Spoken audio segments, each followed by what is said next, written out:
This will be, I think, a really, really interesting conversation. I've spent the last hour or so listening to some of the interviews that William's been on, as well as looking at just broader things around his book, which we'll talk about here. But I'm excited for this conversation. My name is Michael Gayed, publisher of the Lead Lag Report. Joining me for the hour here is William Green, author of Richer, Wiser, and Happier: How the World's Greatest Investors Win in Markets and Life. All three of those are things that I strive for, but I can't quite get all three at the same time.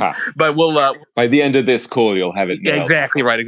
So listen, William, for those who are not familiar with your background, just introduce yourself as far as who you are, what have you done in your career, and what got you to write the book. Sure, absolutely. So I grew up in England, as you might be able to tell from the accent. My wife claims that the only reason she married me is because of my accent and that it started to fade, so I have to be careful. And I had a kind of classic English education. I went to Eton, which is where Prince William and Prince Harry went, and the last, I guess, 2 out of 3 terrible British prime ministers went to Eton.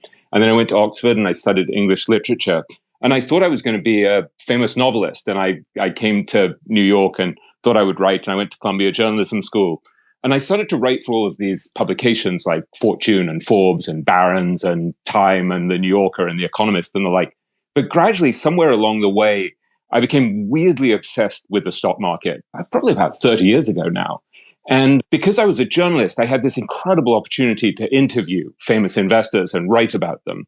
So for many years, I would be interviewing people like Sir John Templeton, who was probably the greatest global stock picker of the 20th century, or I'd interview Peter Lynch, or, in the days after 9/11, I would travel with Bill Miller, who was in the middle of a 15-year streak of beating the market. And I would be flying on his private plane with him and hanging out. He'd bought this private plane because he had I think 105-pound Irish wolfhound that he liked to travel with. So we would I just got to hang out with these kind of extraordinary people. And so my book really grew out of this, Richer, Wiser, Happier. I interviewed about 40 of the greatest investors. So these are people like Charlie Munger, Buffett's partner, Howard Marks, who oversees $150 billion or so, Bill Miller, Jeff Gundlach, a lot of these legendary investors. And what I was trying to do was really explain to people what are the principles that these guys live by? What are the processes you use, that they use? What insights do they have, and habits do they have, and personality traits do they have that have enabled them to beat the market?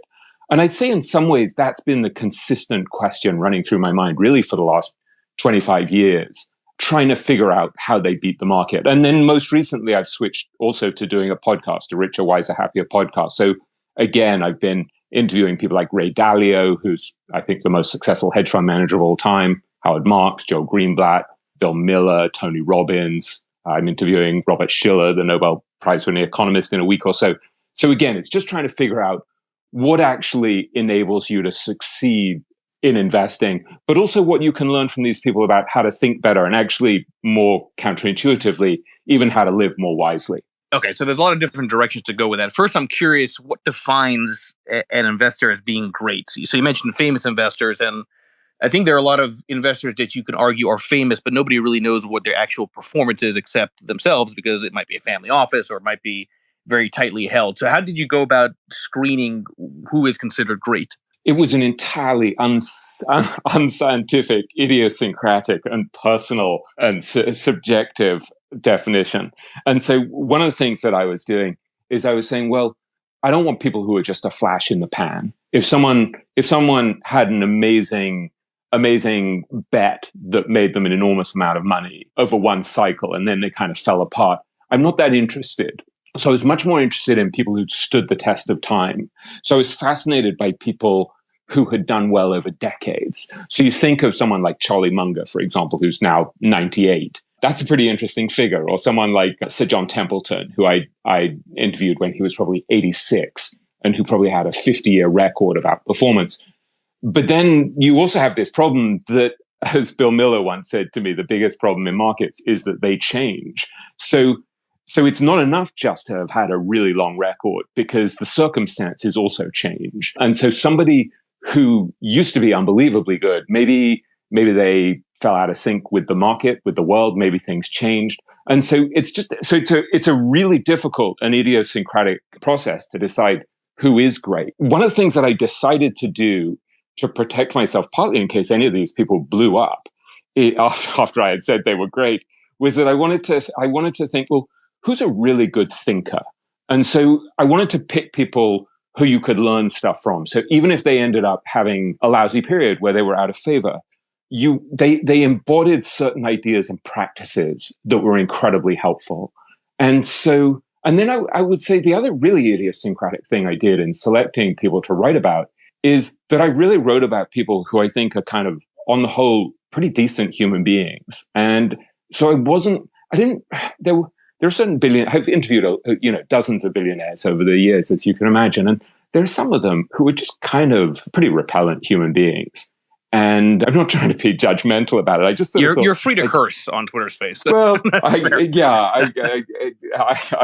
doing my best to be polite in English, but there were some people you would just think, this guy's kind of a snake, and why do I want to? Because I'm a very slow writer and I'm obsessive. I might spend 5 months on a single chapter. I don't really want to have living inside my head somebody who's an appalling human being whose only virtue in life is an ability to make very rational bets that have made them a multi-billionaire. And so I think one of the consistent things is I was holding up people who in some ways I regard, they're not perfect human beings like the rest of us. They've all got their flaws and foibles. But I'd say they're all people who are admirable in certain ways. And so it's really striking to me that when I would interview someone like Howard Marks, for example, who's been overseeing something like $150 billion at Oaktree, when you talk to him about what made him proud in his life, one of the things that made him proud was literally the fact that he'd never had an argument in more than 30 years with his partner, Bruce Karsh. And I think that's really interesting. It was really important to him to be regarded as a good human being. And likewise, Charlie Munger told this extraordinary story where he and Buffett were offered the opportunity to buy a company that he said was the greatest single company, the greatest business that they'd ever encountered. And it was a snuff manufacturer. And he said, we knew going in that it was a killing product, that it would cause certain types of cancer. And he said, they looked at this company and they were like, why would we be better off owning this company? And so they passed on it. And another famous family, the Pritzker family, bought it. And I think made something like $3 billion in profits. And Munger was like, my life would be worse having that money rather than better. And so I think that's really interesting as well. When you see people who are thinking about not just the scale of their victory, but the manner of their victory, it makes you start to ask questions about, how do I actually want to live my life? Like, what actually constitutes a rich and successful life? And if I just become very rich, but as Munger's daughter said to me, you lose the game of life, you lose the battle for a good and decent life. Is that success? And so that's one of the things that I'm looking at in the book is these sort of broader philosophical questions, or almost, spiritual questions as to what actually constitutes a successful and rich and abundant life. And so I've had this weird opportunity to get inside the heads and the lives of some of the richest people in the world for many years. And so it gives you a different vantage point on what actually constitutes abundance. So I think this is interesting because you can argue that one of the traits of being a good human being in general is having humility. And I can make a clear link between humility and being a great longer term investor, because if one is not humble, if one has overconfidence, they might have a hell of a run with some investment returns, but then that overconfidence results in too much risk being taken, then the eventual blow up, and then that investor is no longer investing to the same extent they were before. So it is interesting to make the case that being a good human is kind of a key component to being a good longer term investor. Your point about humility is actually a really interesting one. And I was having dinner a week or so ago with a friend of mine who manages the best part of $100 billion. And we were talking about humility. And we were saying, can you think of any great investor who's truly arrogant? And we were like, yeah, there are people who are truly arrogant who've been great investors, but have they endured? Like, did they blow up? And I think that's the problem. You have to have this weird combination, right? You need to have the confidence and the courage of your convictions to make contrarian bets, to say, I'm smarter than everyone else. I figured this thing out. the crowd thinks this, but I think the other thing. So that does require a certain degree of self-confidence and knowledge. You need to actually have an edge. But at the same time, if you're overconfident, it's kind of unlikely that you're going to survive. And so I had a very interesting conversation with Jeffrey Gundlach, who's often described as the king of bonds, who oversees about $150 billion. And in some ways, Gundlach is kind of arrogant. Like he's someone who's kind of swaggering and, thinks that he can predict the future and the like. Although in fairness, he's also a bit of a showman, right? And that's part of a marketing tactic as well. That's true. And there's a kind of brash, a brashness and a brilliance to him. And I'm not saying this to be critical. I think he's a very remarkable guy. But one of the things that Gundlach said to me is that he's also extremely conscious of the fact that even the greatest investors are wrong at least a third of the time. And so what he said to me is that before he makes any investment, he's asking himself, what's the consequence if I'm wrong? And that's an enormously powerful thing that is kind of something all of us can emulate. I think that it's hard for me to be as smart or as brash or as confident or as knowledgeable or as intense as Jeff Gundlach, but I can clone that idea that before I make an investment, I want to ask myself, if I'm wrong, what's the consequence? Just how bad is it going to be? And I think that's that awareness of your own fallibility and the awareness of the fact that the future is unknowable and that really weird shit can happen is hugely important. And that's something I think all of us have seen lately. I would interview people about Bitcoin and cryptocurrencies. And I've interviewed Bill Miller for probably the best part of 100 hours over the last 22 years. And so I'd written about him recently in Barron's, and I'd interviewed him on my podcast talking about Bitcoin in depth. And Bill, who's a very brilliant billionaire, I mean, truly brilliant guy, had, at the time I was interviewing him, I think he had over 80% of his net worth in Amazon and Bitcoin. And Amazon, he basically said to me, look, my price effectively, my average price for both of these things is zero because I bought them so early. So he was playing with enormous profits. I mean, he said to me at one point, he was the largest single individual shareholder of Amazon, not called Bezos. So this is a guy who's made these huge bets, right? And so I published this stuff saying to people, here's this incredibly ballsy, very brilliant guy who's got a ridiculously large amount of his net worth in these two positions. And some of the responses, people would be posting stuff on Twitter saying, wow, he's only got like 60% of his net worth or 50% of his net worth in Bitcoin. It's like, I got 120% of my money in Bitcoin. It became like this kind of macho thing. And whether you think you're right or not about that, or about any other bet, any other high-tech bet, or any fund you love, you want to be saying to yourself, well, if Gundlach can be badly wrong, if Howard Marks can be badly wrong, if Sir John Templeton said to me, he looked at 500,000 investment decisions that he'd made over the course of his career, and he said a third of them were, as he put it, the opposite of wisdom. And so if these guys who are supremely talented and incredibly bright and incredibly intensely engaged with the market can be wrong that much, you just want to be going into the world with a little humility. So I'd look at something like Alibaba, for example, which I own personally. And I was looking this morning, it was down to like 8% this morning. So I lost 53% on Alibaba. And I'm like, yeah, I'm not particularly thrilled, but it doesn't actually have any impact on me at all. It's like it's not a big enough portion of my portfolio to have any impact on my lifestyle. It doesn't even cause me a flutter of worry or upset. And that's something I think I've learned from the greatest investors. And so Gundlach's point that he made to me was, you want to make sure that your mistakes are non-fatal. That's a very powerful thing to remember. Non-fatal mistakes, because we're going to make them. And those non-fatal mistakes are the key to going back to what you said earlier, to standing the test of time, right? Because whenever you talk about standing the test of time, these great investors stood the test of time.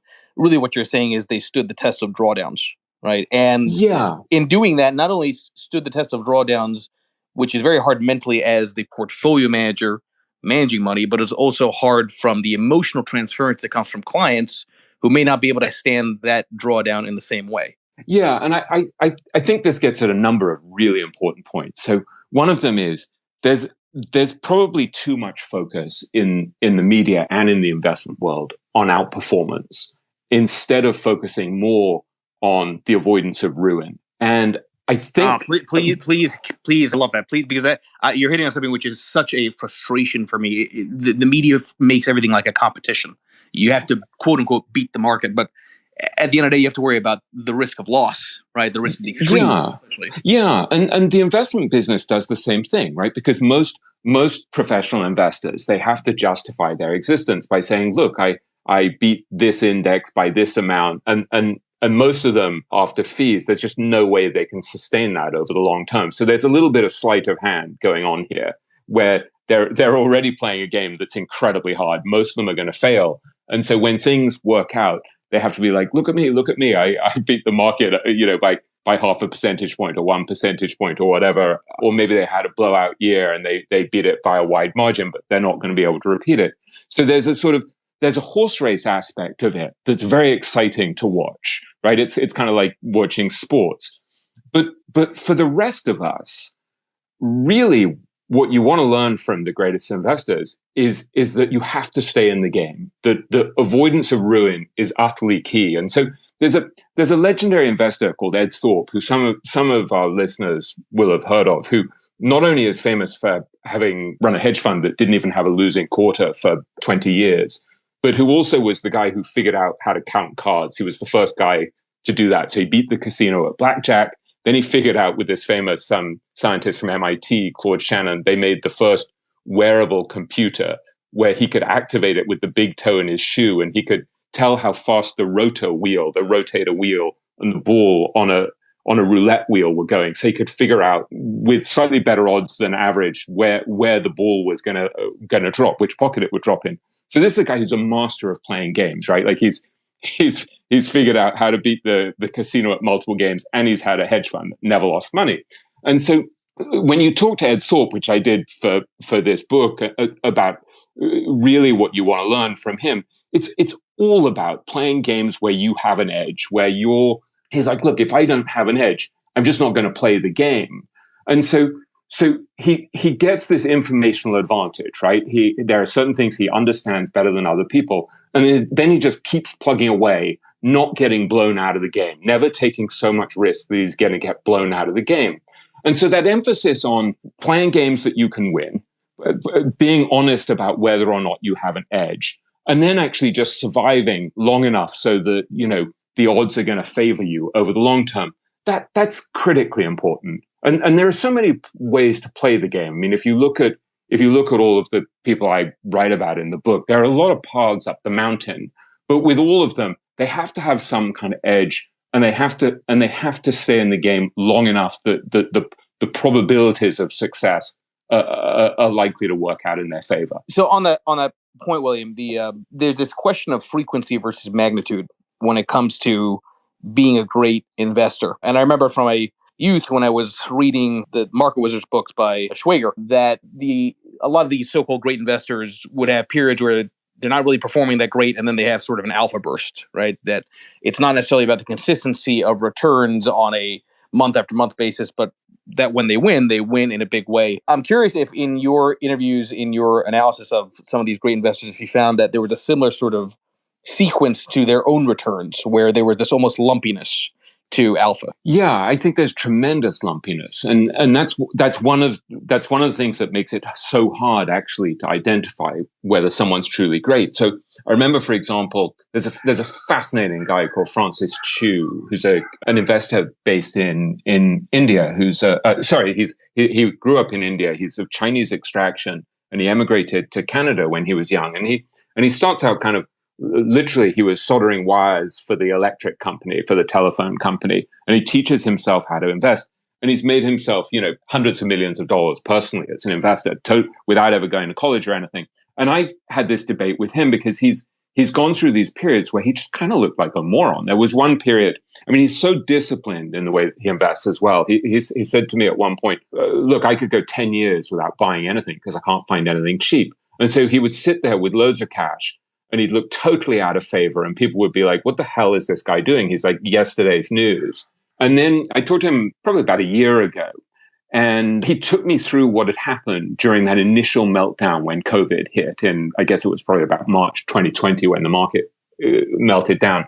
And he suddenly put enormous amounts of money at play and just made an absolute fortune. He showed me the fortune that he'd made. And it was a really good reminder that part of the game is just to be ultra selective.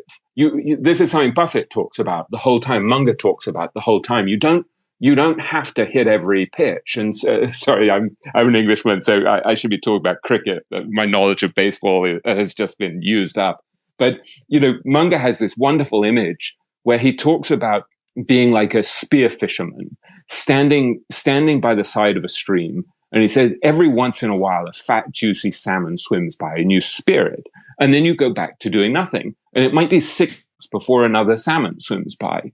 So I think part of the lesson is that most people feel they're active. In most areas of life, you're rewarded for being super active, right? For being dynamic, for doing lots of stuff.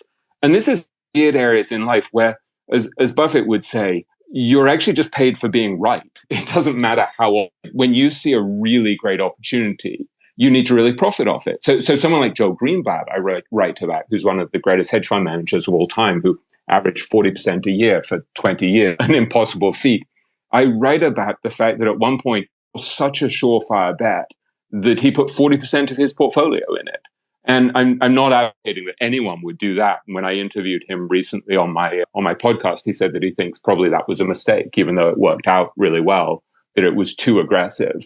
But I think really great opportunities aren't that frequent. And so part of, at least for the great value investors I write about, and that would be kind of my temperamental prejudices in favor of them, I think they're very selective. They wait for a really good opportunity, and they don't get sucked into hyperactive bets on things that are kind of mediocre.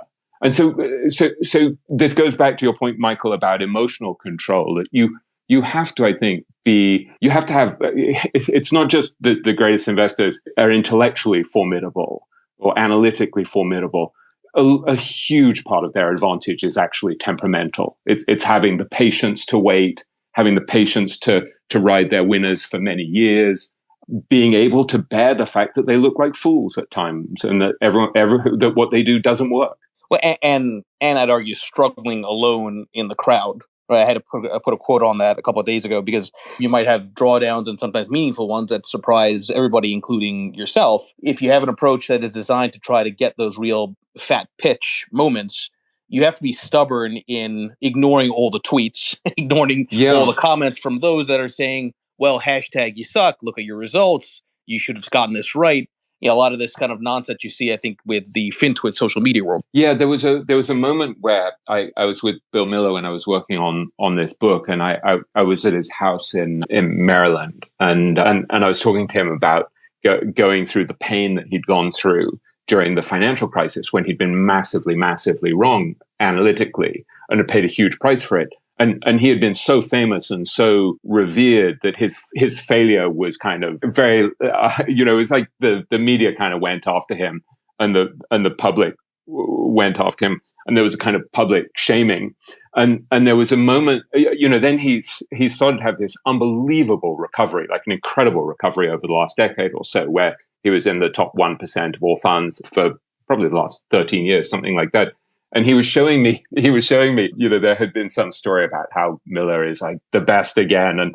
And someone had written some tweet saying, that asshat Miller is just going to blow up again. And Miller was like, really? Asshat? He's like, I've never met this guy. What? And I think that's really hard. There is a sense that not only are you having to have conviction in your own contrarian beliefs, but you've got people in the crowd kind of throwing rotten eggs at you and saying you're a moron.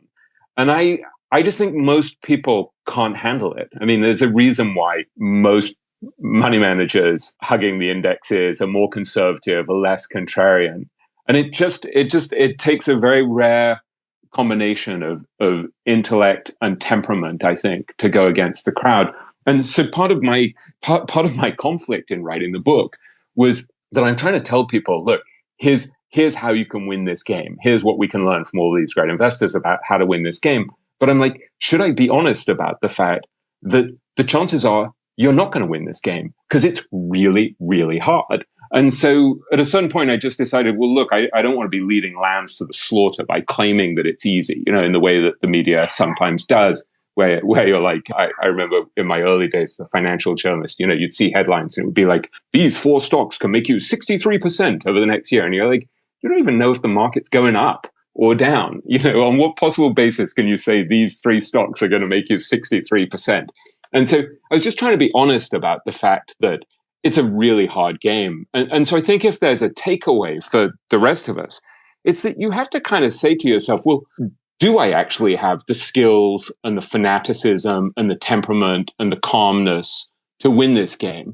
And one of the kind of slightly unsettling things I realized in the course of reporting the book is I don't. I actually don't. I mean, I think I'm extremely contrarian by nature. I think as a writer, you do have to be a bit of an outsider, questioning everything.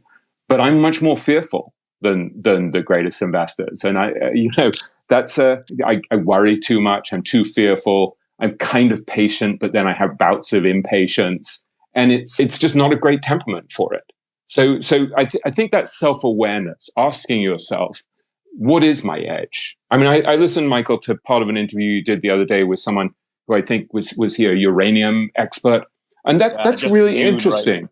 Yeah, so that's interesting. That's somebody who's probably got an edge by taking a very, very small niche that he can understand better than pretty much anyone else. So you have to, there are a lot of different ways of getting an edge. And I don't know who that guy is. I don't know that he truly has an edge. What do I know? But I think there are a lot of ways of getting an edge, but you kind of have to, you have to really ask yourself, do I have a rational reason to believe that I have one? There's so much to this conversation that hits home for me personally, given the way this year has played out, which we can touch on in a bit. But everybody that's here, just to reset the room for the remaining half an hour or so. First of all, make sure you follow William Green here on Twitter. And of course, check out his book, it's on my reading list myself, Richer, Wiser, Happier. Got some phenomenal reviews on Amazon. I think it's unequivocally worth paying attention to here. Let's get some of the audience. Go ahead and unmute yourself. It's an interesting conversation. I'm interviewing Tom Russo on my podcast next week, so I'm just starting to prepare for that. And Tom has an amazing record since the 1980s. And I remember asking him about a guy I know who's got a very, very good record, and saying to him, "What do you think? Do you think he's someone I should invest with?" And Tom sort of said, he hasn't truly been tested by a down market yet. And actually, when I looked at it, he'd started his fund at a time where he'd immediately taken about a 50% hit, in sort of 2008, 2009. So I think that wasn't entirely true in that case. But I thought that was a really interesting observation, that you need people who've been battle tested. And I just think, for one thing, you need to see how they handle it emotionally, right? You want to see, did they actually, okay, so they had a process that made sense, but did they subvert the process at that time? And that's really hard, right? And so I think you do need a little luck. I mean, that's one of the things I talk about at length in writing about Howard Marks. Is he's like, look, he said to me once, even the fact that I have a really high IQ, I didn't deserve that. That was luck. And I think one of the ways that Howard keeps himself humble. That's like an amazing humble brag, I think, will be the term for that. It is, but I think it's true. He's like, he's constantly reminding himself of his good fortune in life. He's like, look, I mean, in Howard's case, I think he was born in about 1945, 1946, right at the end of World War II, at a time when the market was about to enter, the market and the country were about to enter this tremendous long-term upswing. And he happened to be born to parents who, although neither of them had been to college, they valued education. They bought an encyclopedia. And then he got into Wharton, which he said he didn't really deserve to get into. And then he said the one thing he knew was that he wanted to work at Lehman Brothers, and he applied to Lehman. And to his great disappointment, the call never came to tell him that he'd been hired. So he went and worked elsewhere. And then years later, discovered that the partner at Lehman Brothers, who was supposed to call him and tell him that he'd been hired, got drunk and had a hangover and never called him. And he's like, look, if I had just had that one stroke of bad luck of ending up at Lehman Brothers, I probably would have become a partner and would have lost my entire fortune when Lehman Brothers went under in the financial crisis. And so I think one of the one of the things that I write about in writing about Howard is that makes you happier to think, well, I'm just a lucky guy, like fate has smiled warmly on me, kindly on me. But B, it's a reminder not to get caught up in what I call master of the universe syndrome. And I think that's a tremendous danger, particularly for very highly intelligent people who've been successful in the market, is to start to think that they actually truly know what they're doing. And I remember Bill Miller when I said to him, in some ways, was your coming undone during the financial crisis a blessing? Has it been helpful to you in some ways? And he's like, oh, it was tremendously cathartic. He's like, when you're right for many years, he said, even though you remind yourself to remain humble, he's like, some of it seeps through and you start to actually really believe that you know what you're doing. And he said, you're constantly going on CNBC and Bloomberg and all of these channels, and everyone's telling you how smart you are. And he's like, it's very easy to lose sight. And so then he said, when you've been as wrong as I've been in such a public way, it forces you to go back and look at your process and say, well, what do I know and what don't I know? And am I under diversified? And so I just think that self-awareness, that awareness of our own fallibility is hugely powerful. And not only fallibility intellectually, but our vulnerability emotionally. And so you have to ask yourself, if I'm hit by a really tough, how am I going to be able to handle it? And so what I was saying about Alibaba before, I wasn't saying in a self-congratulatory way. There's nothing very self-congratulatory about saying you just lost half of your investment.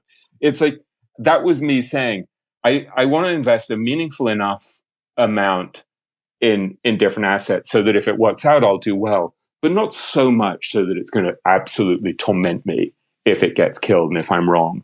And that was kind of a reaction to the fact that I went through the 2008, 2009 financial crisis. And there, not only did I get hit in terms of my stock portfolio, but I actually lost my job in the middle of it. And I was like, wait a second, I didn't realize I was going to get hit by both things simultaneously. And so because I knew that the journalism world was so vulnerable, I'd been editing the international editions of Time magazine. And because, we lived through so many periods of layoffs in the journalism world, I just didn't have any debt. And so I'd sort of set myself up so I'd be able to ride through the crisis. So even though it was absolutely miserable and I felt kind of crushed and shamed by it all, at least I never had to sell a single stock. I was actually able to buy stuff during that period of the meltdown. And so I think, your point about just thinking about how you're going to survive these difficult periods, not just the upcycle, but setting yourself up so that as one of the great investors I profiled said, you need to set yourself up to survive the dips, not only in investing, but in life. I've been talking to this to one of my kids about this the last few days because they just went through a breakup with a boyfriend, and it's like, it's so painful. And you're just trying to say to your 21-year-old kid, it's okay. You just have to survive the dip. Sometimes it just hurts. And I think it's the same in markets. These principles tend to, if they work in markets, they tend to work in life as well. There's a clip I often share of my father where he's teaching a bunch of Merrill Lynch brokers in the mid 80s talking about cycles. And he says something along the lines of, in everything in life, there are cycles. Your mood, your happiness, your success, your investing, everything is cycles. And you're going to have these dips, you're going to have these advances, but still, hopefully, in a secular uptrend. Right. And I think that's something that gets missed by a lot of people when they think about not just investing, but their own personal happiness and what they're going through at any moment in time, which is just, I think, a good reminder there. Thanks. Yeah, I do an insane amount of preparation. I'm kind of embarrassed at how much preparation I do. And in some cases, you spend an enormous amount of time with the person. In some cases, you just can't get that amount of time. And so one extreme, for example, the first big piece of reporting that I did for the book was I went to India for 5 days with Monish Pabrai. And so literally I'm traveling around India with him. At one point, I shared a bunk bed with him on an all-night train ride from Kota to Mumbai. So you're really trying to get deeply immersed in that person's life. And for someone like Monish, I had already interviewed him in Irvine, California, at his office in Irvine over many, many hours, gone out for dinner with him there. I'd traveled with him a couple of times to Omaha for the Berkshire Hathaway annual meeting. I think I'd met him in Israel before because he's very close to Guy Spear, who's one of my closest friends. I'd had lunch with him in New York. I'd been to a class that he taught at Columbia Business School. So, I mean, that's kind of a ridiculous amount of access. And so what you're trying to do, and then during those 5 days, I'm writing obsessively. I mean, I'm sitting there in a car, sort of swerving between trucks in rural India, interviewing him from the back seat, and I'm just writing nonstop for days. And so then the enormous challenge is that you're having to synthesize all of that and say, so what does it actually mean? And so for each of these major characters in the book, in a sense, what I'm trying to do is say, if you want to learn really the most important thing from Monish Pabrai, it's this. And so with Monish, the idea that's at the heart of that chapter is really the idea of what he calls cloning, which is saying there are people who've already figured out the smart way to play this game, whatever game it is. And I'm going to reverse engineer what they do. And then with relentless attention to detail, I'm going to replicate it. But I'm going to replicate it in a way that suits my temperament and my talents. And so that chapter becomes an exploration of how he's done that in various areas of life, not only as an investor, but as a businessman and as a philanthropist who's dragging tens of thousands of people out of poverty. And so likewise with something like Charlie Munger, Charlie was at the absolute opposite extreme, where I get this message from Charlie's assistant saying, yeah, Charlie will give you 10 minutes. And so I fly 3,000 miles for a 10-minute interview with Charlie. And I probably spent 2 weeks preparing for that, maybe a little more.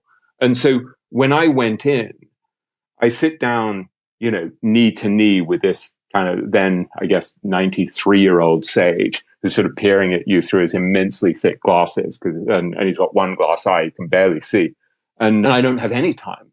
So literally the first thing I say to him is, I regard you as the grand master of stupidity reduction. And I want to talk to you about that. Like, why is that your approach? And he's like, well, it works. It just works. And he proceeds to explain to me the whole of the 10 minutes basically is about how to succeed in investing and life by reducing what he calls standard stupidities. So there's the absolute opposite extreme.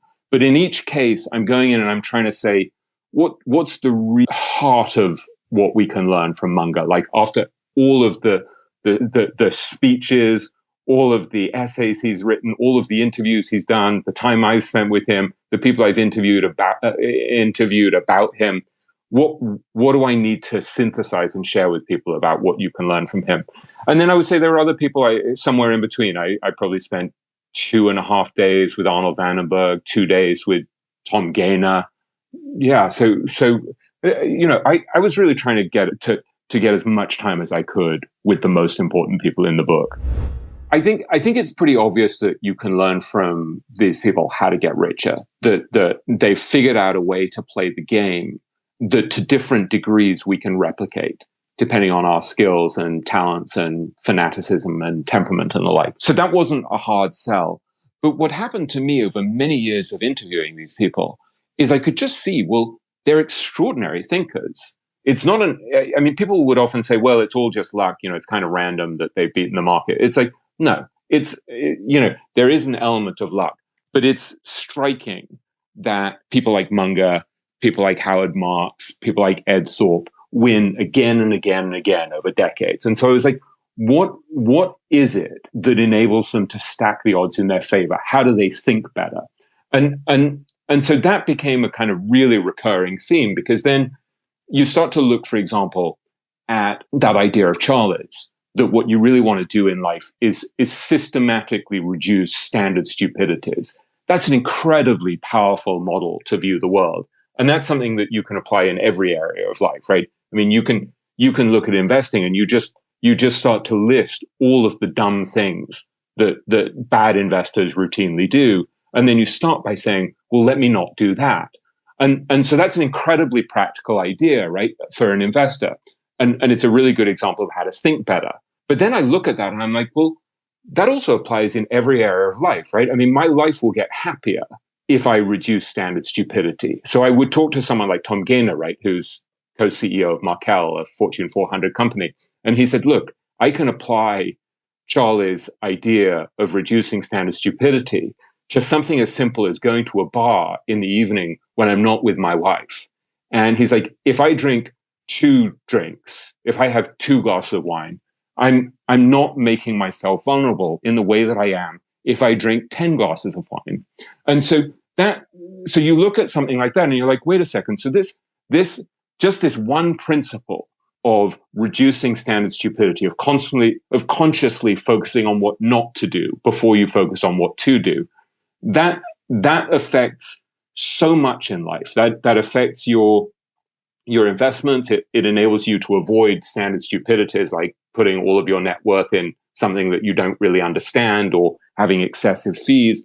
It enables you to think better because you're inverting problems. You're saying, let me solve the problem backwards. So instead of just saying, how do I become a great investor? You say, let me focus on how not to be a terrible investor first. So it's like solving a math problem through inversion. And then third, it's a way of becoming happier in life. I mean, you're saying, look at all of the stupid things that people do that blow themselves up in life. So think of the ways that we borrow from the future, right? By living beyond our means, by cheating on our spouses, by cheating on our taxes, by cheating on our expenses, all of these things that give you maybe a little dopamine rush in the short term, but borrow from the future. So again, like the principle of deferred gratification, which I write about at great length in the book, it's something that has enormous benefits as an investor if you have a really long-term perspective. But it's also a key to happiness, right? That if you can actually defer gratification, it's going to help you with your relationships. It's going to help you with your fitness, with your health, with getting into medical school or whatever it is. Everything really worthwhile takes some degree of deferred gratification, I think.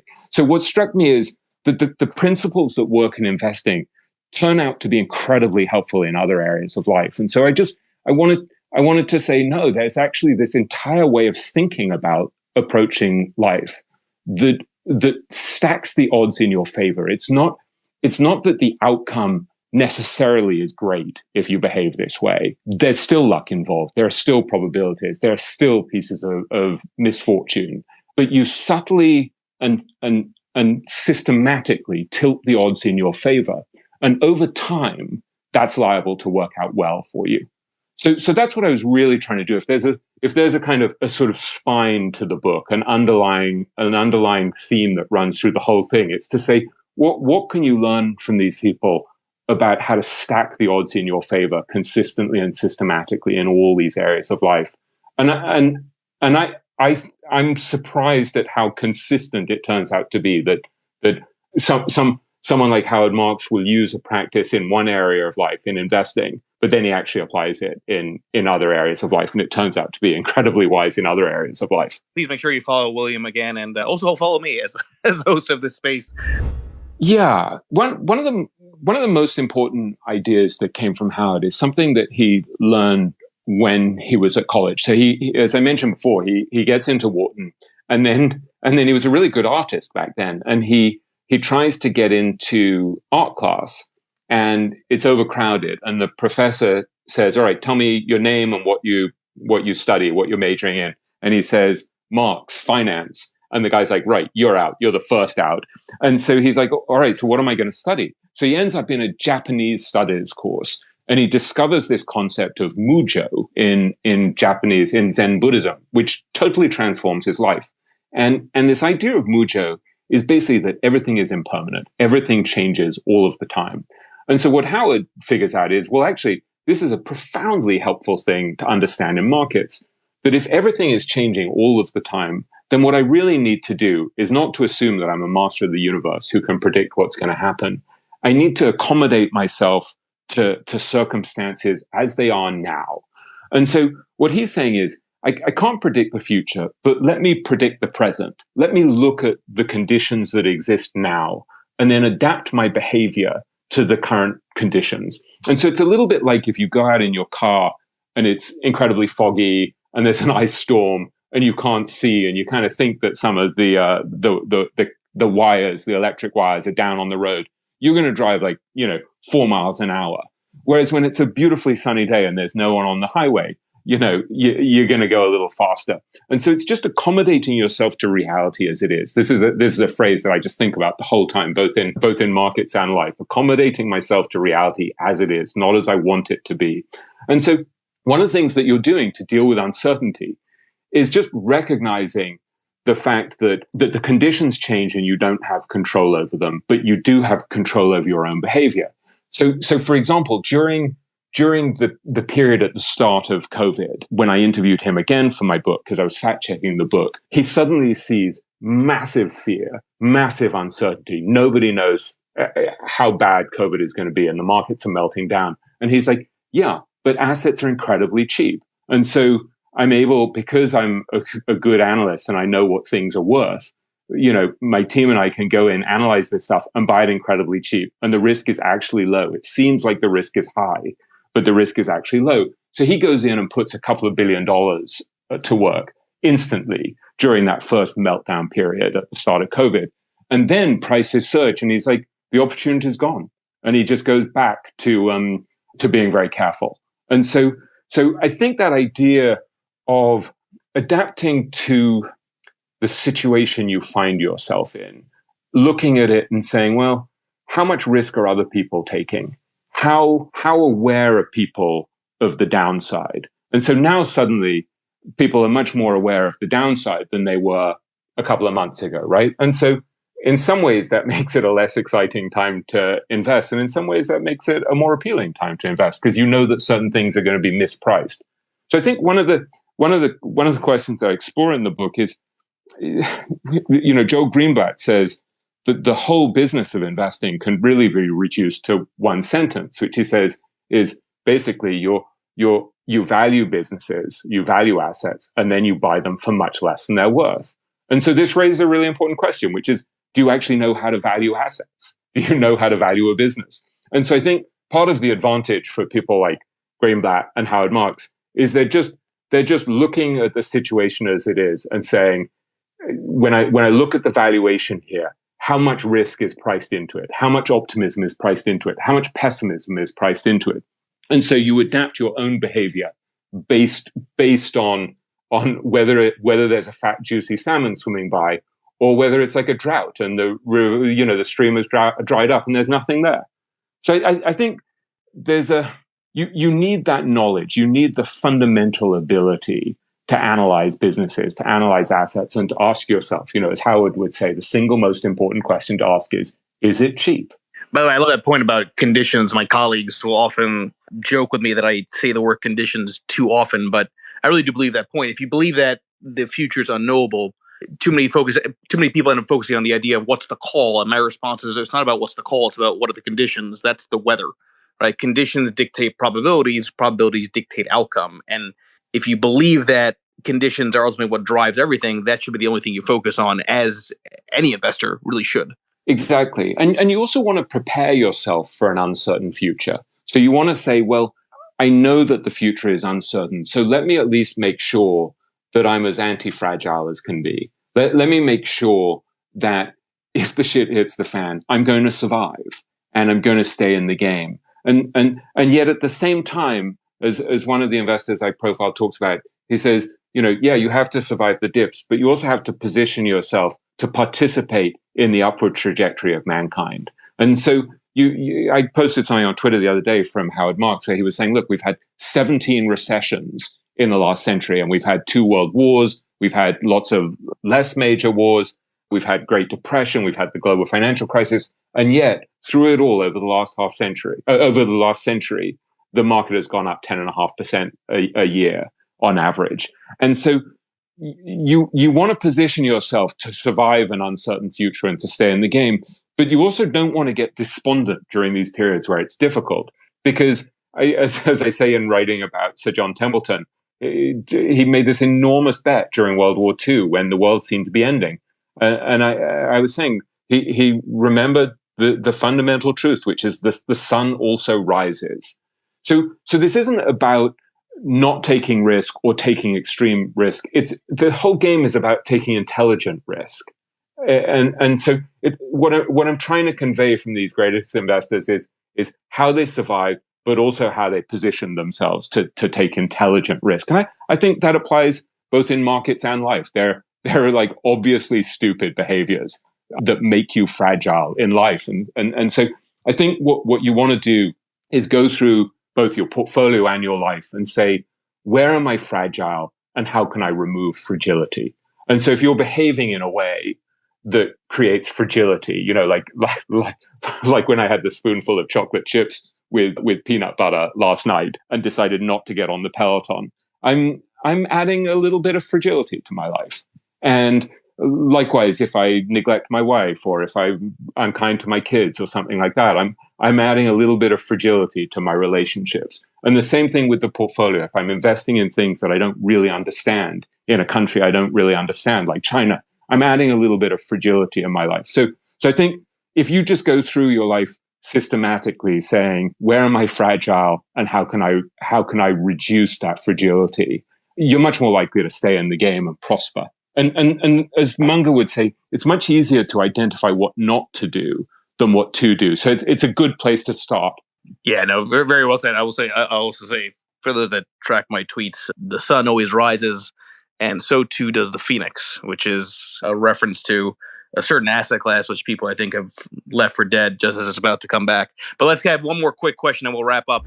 Yeah, it's a good question. They all started in very different ways, I think. I mean, as I was saying, someone like Francis Chu never even made it to college. And yet someone like Howard Marks went to Wharton, Joe Greenblatt went to Wharton, but both of them questioned what they learned. And so Joe Greenblatt went there and he was like, yeah, but all this stuff about markets being efficient, it's just demonstrably bullshit. Because look, I can see a stock that was worth this amount before the Nifty 50 meltdown is now worth 70, 80% less. And what's actually changed? And so they were all, whatever their circumstances, whether they were going through a classical education in finance or whether they were self-taught, they were all what I would describe as non-tribal. They were all people who were thinking for themselves, who were independent-minded, independent-spirited. And so I think in a way, it's not so much that there's one path up the mountain. It's that you need that temperament of questioning orthodox wisdom, of learning compulsively, being obsessed with the game. They were all somewhat fanatical. I mean, there were, people like Bill Miller. He was betting on stocks as a kid. I mean, he bought a car. I think he made some money umpiring a baseball game. He came from an incredibly poor background. His dad was a taxi driver. And for him, it was a treat to go to Burger King on his birthday. Like, it was a really rare treat. And he makes some money, I think, umpiring baseball games, takes the money and makes more on a stock. And he's like, this is fantastic. And so I think with all of them, there was a real relish of the game. And so even though I think many of them wanted to become rich and be independent, and they had fantasies about what the money would do to them, sheer love of the game, an obsessiveness with the game. And so I think that's one thing that when you're looking at yourself and asking, am I made for this? It's like, would I actually sit there happily reading annual reports with the blinds closed, kind of for pleasure, whether I was paid for it or not? And the answer for me, sadly, is not really. Like, that's not really what I'm interested in. But I really love interviewing these people and talking to them about what they figured out, both in markets and life. And so I mean, one of the most fundamental lessons I think that I've learned from people like Ed Thorpe is you want to play games that you can win, and you want to play games that you're passionate about. And they all have that in common. They would play this game not to become famous and immensely wealthy, because it's really fun. But I think they do also enjoy the side effect, which is not just that they've become rich. It's not. I write about this a lot at the end of the book about what the money actually does for them. And the single most important thing I think that the money does for them is it gives them independence. It gives them that ability to think for themselves and live the way they want to live. And it's a longer topic, what the money does and doesn't give you. But I think ultimately it's mostly about independence. This was a phenomenal conversation. Everybody, again, please make sure you follow William Green here on Twitter Make sure you check Richer, Wiser, and Happier, available on Amazon. William, first time you and I are doing this. I hope to bring it back on at some point. This was a real joy for me to listen to. And everybody enjoy the rest of your day. Thank you, William. I do appreciate it. Thank you. It's been such a pleasure. And also check out the podcast, which is that you can subscribe to on the We Study Billionaires, but it's called the Richer, Wiser, Happier podcast. So you get to listen to people like Howard Marks and Joel Greenblatt and Bill Miller talk, which is always fun because they know a lot more than I do. Thanks so much. Thank you, everybody.